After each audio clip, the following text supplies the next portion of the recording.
பத்திரிகை மற்றும் ஊடக நண்பர்கள் எல்லோருக்கும் என்னுடைய அன்பான வணக்கங்கள்.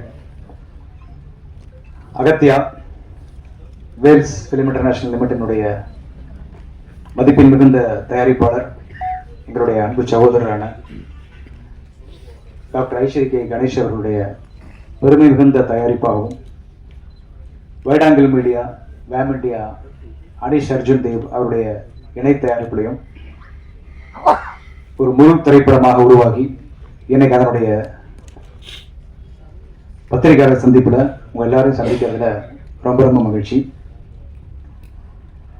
இது ரொம்ப ஒரு மகிழ்ச்சியான, அதே சமயத்துல ஒரு நிகழ்ச்சியான நேரம் கூட என்னை பொறுத்த வரைக்கும். ஏன்னா இந்த திரைப்படம் கதையாக உருவாக ஆரம்பித்த அந்த காலகட்டத்திலிருந்து ஒரு பெரிய தேடல் இருந்துட்டே இருந்துச்சு. முதல்ல இந்த கதையை எப்படி ஜனரஞ்சகமா சொல்லணும்.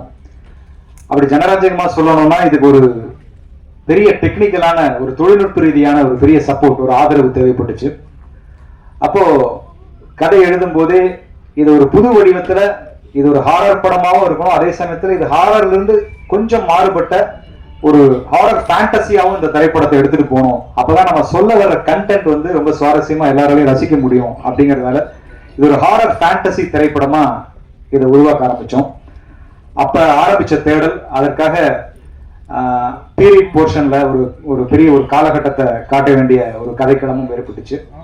ஸோ அந்த கதைக்களத்துக்காக ஏற்பட்ட தேடல், இதெல்லாம் முடிச்சு ஸ்கிரிப்டா எழுதுனதுக்கு அப்புறம் இதை தயாரிப்பதற்கு ஒரு மிகப்பெரிய பொருட்செலவு தேவைப்பட்டது. ஒரு பெரிய தயாரிப்பு நிறுவனம் ரொம்ப மனமு பிசினஸ் எல்லாம் தாண்டி அதை எடை போடாமல் இந்த திரைப்படத்தை கண்டென்ட்டுக்காக செய்ய முன்வந்தா மட்டும்தான் இந்த திரைப்படம் வெள்ளித்திரைக்கு வரும். அப்படிங்கிற ஒரு சூழ்நிலையில நிறைய பேர் நாங்க அப்ரோச் பண்ணோம். அப்ப இருந்து என் கூட தீபக் என்னோட கூடவே இருக்காரு, கேமராமேன், இந்த படத்தோட டிஓபி. ஸோ 2 பேரும் சேர்ந்து நிறைய தேடல்கள். அந்த சமயத்துல தான் எனக்கு ஜீவா சாருடைய அறிமுகம் கிடைச்சது. ஸோ அவரோட நிறைய படங்கள், பாடல் எழுதுற படங்களாகட்டும் அல்லது அவருடைய களத்தில் சந்திப்போம்ல ஒரு சின்ன ஒரு ரோல் பண்ணேன், ஒரு கெஸ்ட் அப்பியரன்ஸ். அப்படி ஆரம்பிச்ச ஒரு நட்பு பயணத்துல ஒரு நாள் அந்த நாட் சொன்னேன், இந்த மாதிரி ஒரு கதை இருக்கு சார் அப்படின்னு சொல்லி. அவர் சொன்னாரு, சார் ஹாரர் நான் பண்ணிட்டேனே சார் அப்படின்னு. இல்ல சார், இது ஹாரர் படம் கிடையாது, ஹாரர்ங்கிறது நம்ம ஒரு லேபிளா வச்சிருக்கோம், இதை தாண்டி இதுக்குள்ள ஒரு கண்டென்ட் இருக்கு சார், இந்த கண்டென்ட்டை நம்ம மக்கள்கிட்ட கொண்டு போய் சேர்க்கணும், இதுக்கு நம்ம ஃபேண்டசி ஹாரரா இதை ட்ரீட் பண்ணுவோம், ஒரு அட்வென்ச்சர் ஹாரரா வேணா இதை நம்ம எடுத்துட்டு போகலாம். அப்படிங்கும்போது அந்த அட்வென்ச்சர் ஹாரர் அப்படிங்கிற விஷயம் ஜீவா சாருக்கு ரொம்ப பிடிச்சிருந்தது. சரி சார், நான் இதை ட்ரை பண்றேன் அப்படின்னு சொன்னாரு. கண்டிப்பா எங்க அப்பா இந்த ப்ராடக்ட் ப்ரொடியூஸ் பண்ண மாட்டாரு அப்படிங்கறத அப்பவே சொல்லிட்டாரு. ஏன்னா பெரிய பிரம்மாண்டமான விலை, அதிகமான ஒரு பட்ஜெட்டா இருக்கு அப்படின்னு. ஸோ அப்ப எப்படி பண்ணலாம் அப்படிங்கும்போது அவருக்கு அந்த இடத்துல ஒரு ஏதுவான ஒரு இந்த படத்தை எடுக்கக்கூடிய மனநிலையில் இருப்பார்கள் அப்படின்னு அவர் நம்பி அழைச்சிட்டு போன இடம் தான் வேல்ஸ் ஃபிலிம். அதுல ஐஸ்வரி கணேசன் சார் அவரோட இல்லத்துல சந்திச்ச நாள் இன்னும் ஞாபகத்துல இருக்கு. ஸோ கதை அவர்கிட்ட சொன்னோம், ஒரு கதை ரொம்ப பிடிச்சிருந்தது. உடனே எல்லாமே ஆர்கனைஸ் பண்ணாரு. நாங்க கேட்டது, நாங்க கேட்க தயங்கினது, நாங்க இதெல்லாம் கேட்கலாமான்னு யோசிச்சது அப்படின்னு எதையுமே விட்டு வைக்காம அவ்வளவு தெரியும். ராஷிகண்ணா ஒரு பேன் இண்டியன் ஹீரோயின் இன்னைக்கு. ஸோ அவங்கள இந்த படத்துக்கு ஹீரோயினா கொண்டு வரலாம் அப்படிங்கிற முடிவு எடுத்தாரு. அதே மாதிரி இன்னொரு முக்கியமான அழுத்தமான கதாபாத்திரம் அர்ஜுன் சார் பண்ணா நல்லா இருக்கும் சார் அப்படிங்கும் போது அர்ஜுன் சாரை பேசி அவர் இந்த படத்துக்குள்ள கொண்டு வந்தாங்க. அதே மாதிரி சில ஃபாரின் ஆர்டிஸ்ட் நடிச்சா அந்த கலர் அப்படியே மெயின்டைன் அப்படியே பிரதிபலிக்கும். அப்படிங்கும் போது அந்த ஃபாரின்ல இருந்து அந்த ஆர்டிஸ்டுகள் எல்லாம் ஒரு மட்டில்டான்ற ஒரு ஹீரோயின் வந்தாங்க. அப்புறம் எட்வர்ட் அப்படிங்கிற ஒரு முக்கியமான ஒரு RRR படத்தவங்க நடிச்சவர், அவரு உள்ள வந்தாரு. அப்புறம் யோகி பாபு சார், ஒரு comedy portion Yogi Babu sir, VTV, Kingsley, Radharavi sir அப்படின்னு சொல்லி ஒரு பெரிய நட்சத்திரங்கள் அணிவகுப்பே இந்த படத்துல எங்களுக்காக அவர் நடத்தி கொடுத்தாரு. அதே மாதிரி இந்த படத்தை ஒவ்வொரு நாளும் எடுத்துட்டு போகும்போதும் அதுக்கு லைவ்லயும் சரி பீரியட்லயும் சரி நிறைய செட் ஒர்க் தேவைப்பட்டுச்சு. ஸோ அப்ப அரங்க வடிவமைப்புக்கு பெரிய பெரிய பொருட்செலவாச்சு, அதையும் பண்ணி கொடுத்தாரு. ஸோ எல்லாமே இங்க இது நான் ஒரு மேடைக்காக மட்டும் சொல்ல, அவர்கிட்ட படம் பண்ணின, கணேஷாட்ட படம் பண்ண எல்லா டைரக்டர்ஸுமே உண்மையா சொல்லக்கூடிய விஷயம் என்னன்னா, நம்ம ஒரு மயில் தொகை கேட்டா ஒரு மயிலை கொண்டு நிறுத்துவார். அதுதான் அவருடைய ஒரு பெரிய பண்பு. அவர் அந்த சினிமா மேல வச்சிருக்கிற அந்த பேஷன், அந்த நேசம், அந்த காதல், இதெல்லாம் பார்த்து அவரை நான் ரொம்ப வியந்திருக்கேன்.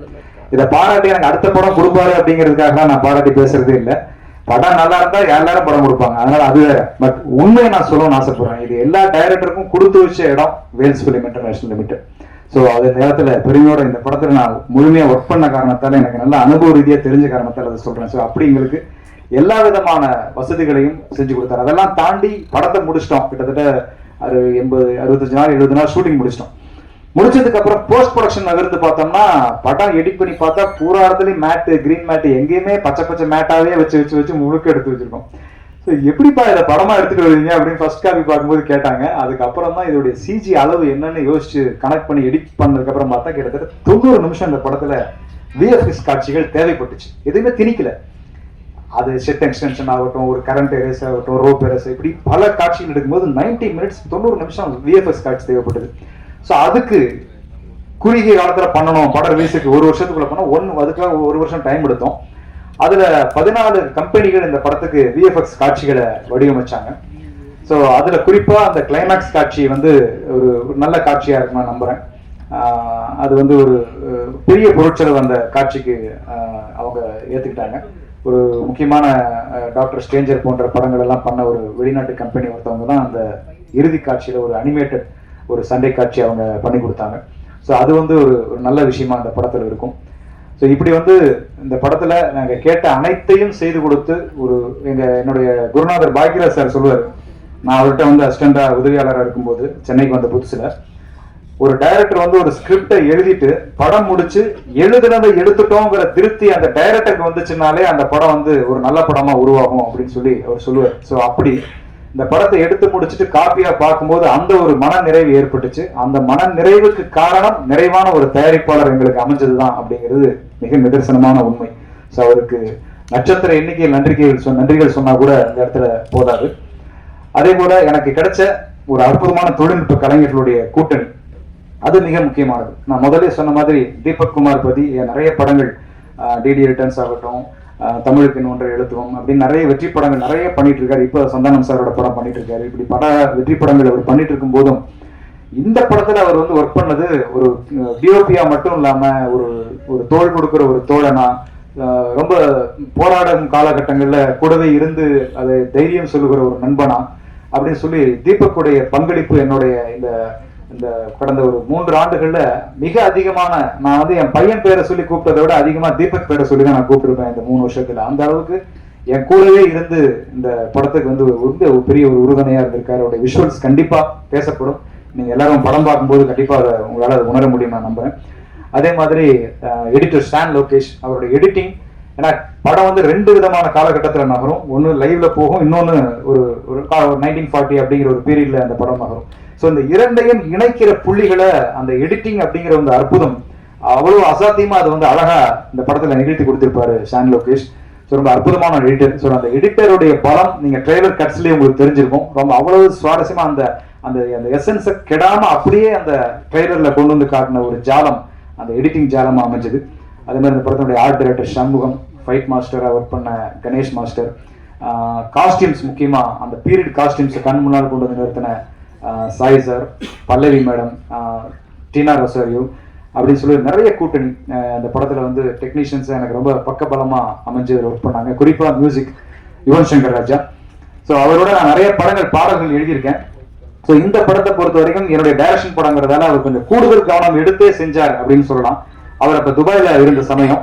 ஸோ என்னை கம்போசிங்க்கு சார் அங்கே அனுப்பிச்சிருந்தாரு கணேஷ் சார். ஸோ அங்கதான் கம்போஸ் பண்ணோம். அந்த முதல் நீங்க பாட்டுல இருந்து இப்ப சித்தர் பாடல் எல்லாமே. ஸோ அப்படி ஒவ்வொரு பாட்டுமே அவர் ரொம்ப உட்காந்து மெனக்கெட்டு ரொம்ப, அதுவும் ரீரெக்கார்டிங்ல அவர் ரொம்ப ஈடுபட்டு இந்த படத்தை பண்ணியிருக்காரு. கண்டிப்பா நீங்க முழுசா படம் பார்க்கும்போது ரீரெக்கார்டிங் அவருடைய எப்பவுமே யுவன்னாலே அதுல ஒரு தீம் மியூசிக் அப்படிங்கிறது அவருடைய ட்ரேட்மார்க். அது இந்த கண்டிப்பா இந்த படத்துல மிஸ் ஆகாது. அப்படி ஒரு அழகான படத்துடைய ஸ்பீடே வேற லெவல்ல மாறிச்சு ரீரெக்கார்டிங் பண்ணி முடிச்சதுக்கு அப்புறம் பார்க்கும்போது.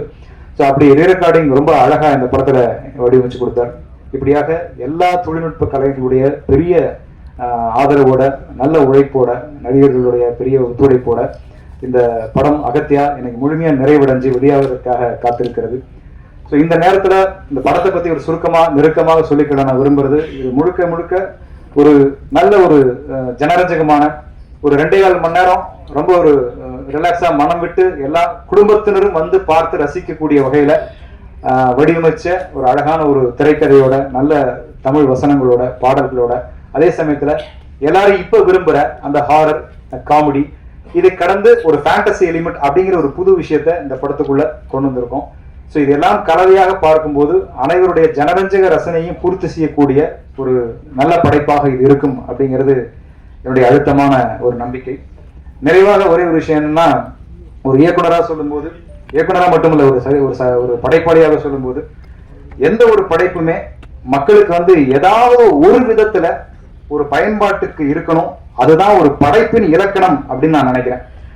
அந்த படைப்பு வந்து எதுவாக இருக்கலாம், அது ஒரு புல்லா கூட இருக்கலாம், அது ஒரு புல்லாங்குழலா இருக்கலாம். புல்லாக இருந்தால் அது நடப்பவர் கால்களில் பட வேண்டும், புல்லாங்குழலாக இருந்தால் அதை எடுப்பவர் கைகள் தொட வேண்டும். ஸோ படைப்பு என்பது மக்களின் பயன்பாட்டிற்கு ஏதாவது ஒரு விதத்தில் அது போய் சேரணும்.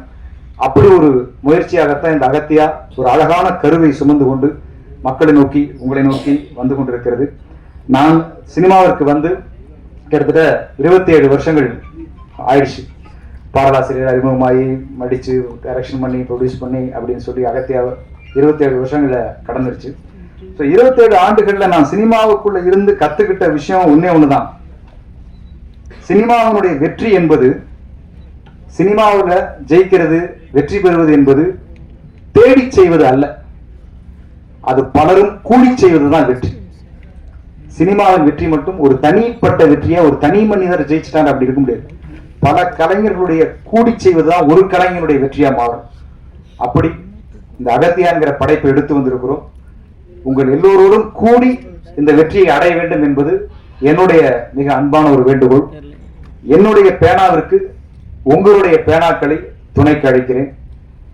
உங்களுடைய வாழ்த்துக்களோடு பிப்ரவரி 28ஆம் தேதி வருகிறோம். வாழ்த்துங்கள். இந்த மிகப்பெரிய வாய்ப்புக்கு என்னுடைய அன்பான நன்றிகளை தெரிவிச்சுக்கிறேன். நன்றி, வணக்கம்.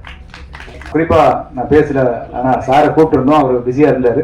அர்ஜுன் சாரை பொறுத்த வரைக்கும் இந்த படத்துக்குள்ள என்ட்ரி வந்ததுல இருந்தே அவருடைய என்ன சொல்றது, அர்ஜுன் சாரை வச்சு டைரக்ஷன் பண்றதுங்கிறது, ஏன்னா நான் அர்ஜுன் சார்ட்ட பாட்டு எழுதுறதே கஷ்டமான விஷயம். ஏன்னா அவருடைய டைரக்ஷன் நான் நிறைய படங்கள் நான் பாட்டு எழுதியிருக்கேன். ஸோ அப்படி அவர்கிட்ட பாடல் எழுதுறதே பெரிய வேலை, அவரை வச்சு டைரக்ஷன் பண்றதுங்கிறது இன்னும் பெரிய வேலை. ஏன்னா அவருக்கு வந்து அது ஒரு நடிகரா மட்டும் இல்ல, சீனியர், அதை தாண்டி அவரே ஒரு நிறைய படங்கள் டைரக்ஷன் பண்ணவர் அப்படிங்கிறதால செட்டுக்குள்ள வரும்போதே சீன் பேப்பரை படிச்சோடனே இதுக்கு எந்தெந்த ஷார்ட் டிவிஷனு, இது ஏன் இத்தனை கேமரா இருக்கு, இந்த ஷார்ட்டை யூஸ் பண்ணா நீ எந்த ஷார்ட்டை எங்க போடுவேங்கிற கேள்விகள்லாம் அவருக்குள்ள இருந்துட்டே இருக்கும். ஸோ இந்த கேள்வி எல்லாத்துக்கும் நம்ம சரியான பதில் வச்சிருந்தோம்னா அவர் கொஸ்டின் பேப்பர் தான் விற்பார். ஆனா அதை சொல்லிட்டோம்னா அதுக்கப்புறம் அவரை மாதிரி ஒரு கம்ஃபர்டபுளான ஆர்டிஸ்டை நம்ம பார்க்கவே முடியாது. ஸோ டே 1 முதல் நாள் தான் இந்த கொஸ்டின் பேப்பர் எங்களுக்கு இருந்துச்சு. ஸோ நானும் தீபக்கெல்லாம் முதல்ல பேசி வச்சுப்போம், அர்ஜுன் சார் வராருப்பா, இன்னும் ஏகப்பட்ட கேள்விகள் இருக்கும், எல்லாத்துக்கும் தயார் பண்ணி வச்சுக்கணும்னு. ஸோ எல்லாத்துக்கும் விடை அவர் கிடைச்சிருச்சுன்னா அப்புறம் நம்மளுடைய போக்கில் விட்டுருவார்.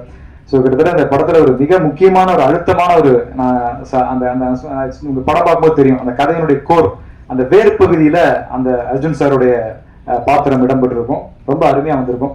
ஸோ அர்ஜுன் சாருக்கு ரொம்ப அந்த ஹைதராபாத்தில் கொஞ்சம் வரதா இருந்தது, அதனால அவரோட அங்கே படப்பிடிப்புல இருக்காரு.